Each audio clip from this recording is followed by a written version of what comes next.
আসসালামু আলাইকুম রহমতুল্লাহ। আলহামদুলিল্লাহ, স্বৈরাচারের পতন হয়েছে। প্রিয় বন্ধুরা, আমরা অর্জন করলাম 2024 সালের আরেকটি বিজয়। এই বিজয়ের দিনে সবাইকে জানাচ্ছি আন্তরিক শুভেচ্ছা ও অভিনন্দন।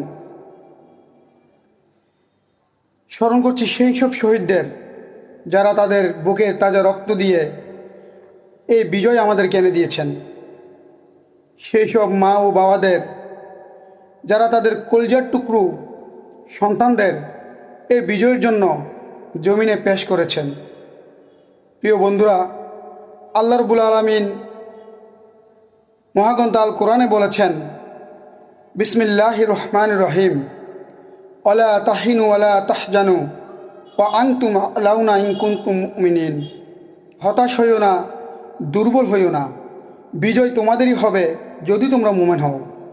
প্রিয় বন্ধুরা, নিশ্চয়ই এই আন্দোলনে, এই সংগ্রামে অসংখ্য মুমিন ছিলেন, যার কারণে আল্লাহ রাব্বুল আলামিন এই বিজয় আমাদেরকে দান করেছেন। তো বন্ধুরা, আসুন আমরা এই বিজয়কে রক্ষা করার জন্য এখন থেকে আরও সচেষ্ট হই, আরও আন্তরিক হই। কেউ যেন আমাদের এই প্রাপ্ত বিজয়কে আবার ছিনিয়ে নেওয়ার সাহস না করে। এজন্য দলমত নির্বিশেষে একটি আদর্শবাদী সুন্দর বাংলাদেশ আমরা নির্মাণ করব, এই প্রত্যাশা রেখেই আজকে সবাইকে আবারও বিজয়ের আন্তরিক শুভেচ্ছা ও অভিনন্দন জানিয়ে আপনাদের কাছ থেকে বিদায় নিচ্ছি। আমাদের বিজয় সফল হোক, আমাদের এই বিজয় স্থায়ী হোক। আসসালামু আলাইকুম ওয়া রাহমাতুল্লাহ।